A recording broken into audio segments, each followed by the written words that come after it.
Got a 2014 Subaru Outback, and it looks like I got oil in my coolant, but I'm thinking it's trans fluid because I've never seen oil going into the coolant. I've always seen trans fluid going into the coolant from the trans cooler. So we're going to replace the radiator, and I'm going to keep changing the coolant on it to get try to get the fluid out of it. Okay, so we're going to change the radiator first. Okay, first thing you want to do is remove this. It has two fasteners, one here and one there.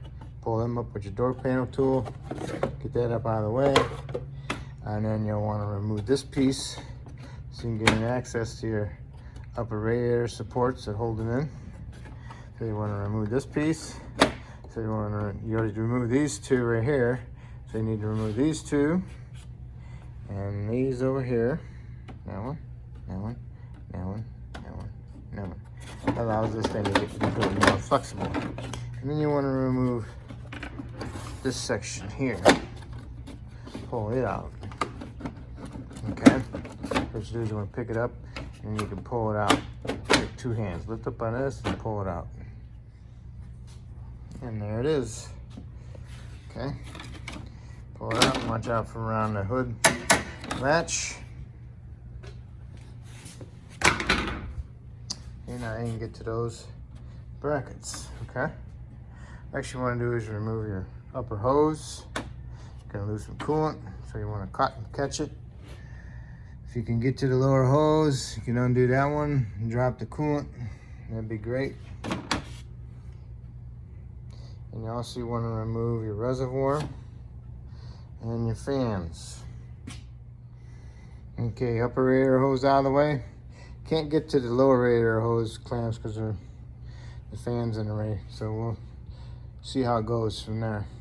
All right, so you want to remove the two bolts from the fan. And you want to pick it up out of there. You don't want to pull it so far because you got to get to the electrical connector. Electrical connector's over here down the bottom, and what you want to do is you want to pick that up, unplug it, and you pull this connector off while you push this up. Okay. For the coolant reservoir, you want to pull the hose off, get a little screwdriver, pry it off, and then you want to remove this part first.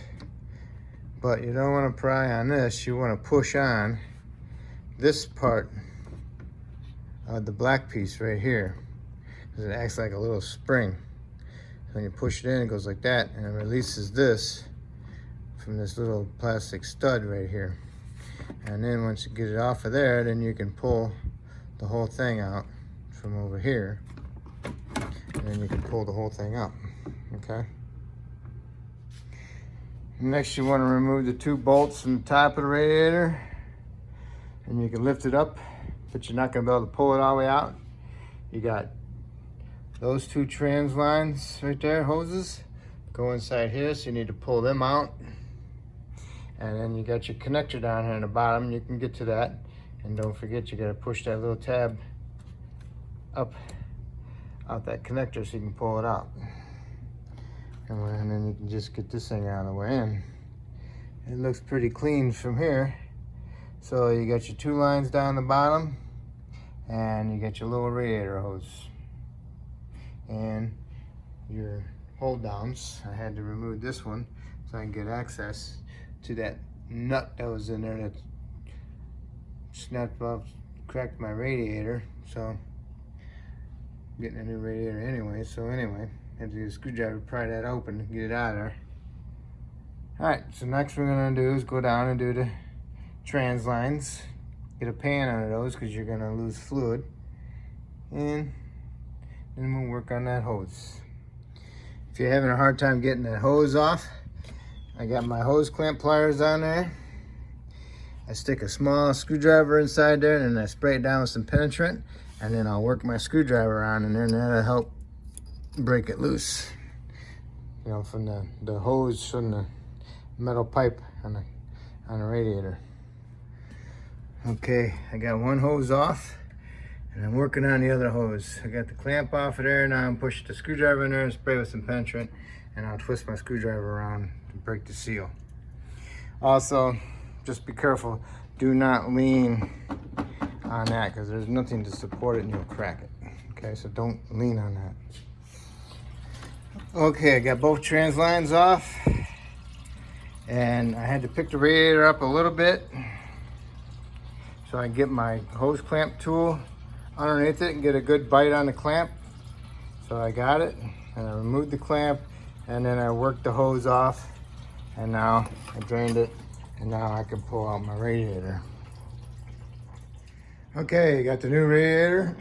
Make sure it matches the old radiator. If you got an automatic, make sure it's got the cooler in the bottom, and you got your fittings. All I do is I put some pipe dope on my threads, and I'll thread them on there. Just help keep the trans fluid from seeping through the threads. Okay, so GM Good Wrench pipe dope. Had it for years. So anyway, that's what I use. Okay, I got my lines on there. I got them snugged up so they can be turned just a little bit. I'll finish tightening them after I get the lines on there. And those are a 19 millimeter.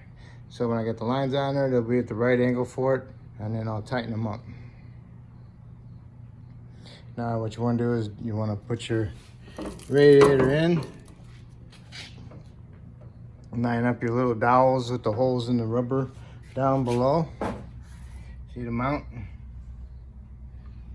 Put it in there. And then put your top ones on. Right there and there. Okay. Okay, got the radiator in. Got my mounts on. Got my lower hose on with a new clamp. Make sure you use a good name brand worm clamps. And make sure you feel it, so you can feel that hump from the end of the radiator.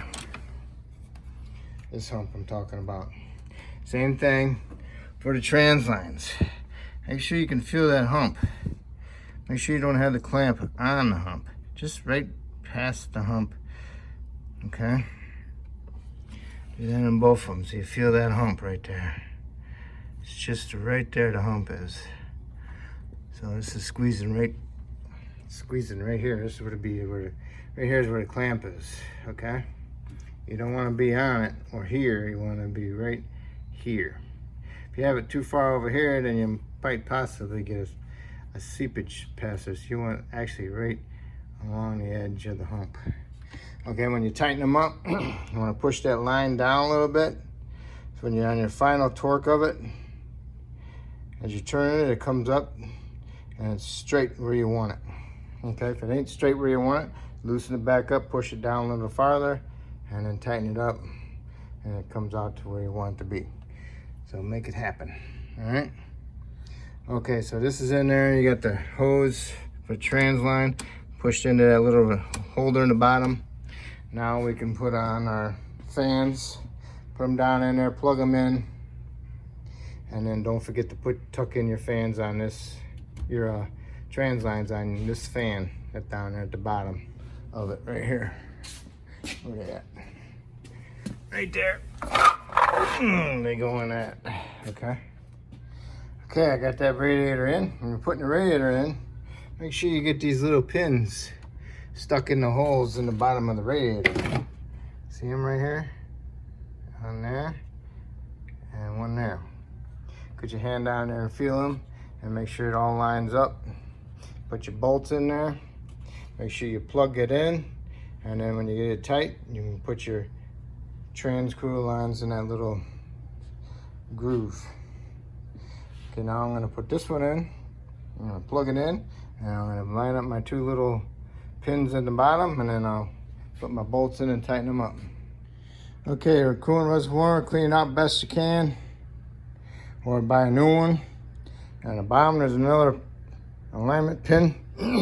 Goes into a hole down below alongside the fan shroud itself. And then get that in there. Get that lined up in there. And don't forget to put that in there like that, and then snap it into place. I wouldn't connect this up until you know for sure there's no more oil, fluid, trans fluid, oil, whatever, in the engine itself. Okay, reservoir in, time to put your upper hose on. If this is full of crusty critters, get yourself some sandpaper, fold it in half so it fits in there like a 3/4 of an inch, so you can push it around it and twist it and remove all that gook in there. Get it nice and clean, okay? Okay, got some nice new clamps on there. Make sure they're straight, you know, evenly, not crooked like that. All right, make sure you got that hump right next to the hump. All right, so they're good. All right, now you want to put this one piece in here, just like a little balance. Make sure that piece is sitting down, it's not under tension. Okay, now you can put all your little fasteners back in except for these two. That one and that one. That one's for that air snorkel. Okay, got all my fasteners in except for those two. And then I was gonna put my snorkel in, and I seen the air filter. I don't think this thing's a vacuum, is it? No. But that's pretty bad. That's ridiculous. That's called just no respect. All right. I have to go pick me up one of these because I need a new radiator cap anyway, because the gasket's tearing on it and it's kind of swelled up. So, all right. But anyway, so now you can put your coolant in here and start it up. Let it run. And as it's running, you got the coolant up to here. And this is if you've had oil in the system, trans fluid or whatever, engine oil, and there's oil in there. Just get a turkey baster and suck it up. You know, just keep sucking up the oil that comes out of there, or overfill it and let it come up over the top, and then squeeze the radiator hose and then push it up. It's a little messy, but that's the way you can do it. All right, and you got it running, and it's got good heat, and you topped off the fluid. Everything's good, and then you can put your radiator cap on, and then if you got a system that wasn't leaking any oil into the system, then you can go ahead and put your overflow tube back in here and your cap, and then put your air cleaner back together, and you're all set. But basically that's how you do the radiator. If yours had the trans cooler leaking into it, and now you gotta keep cleaning the system, getting the oil off the top. Other than that, that's it. Okay, if I helped you with this video, that's awesome. If you could help me out by subscribing to me, I'd appreciate it. Thank you.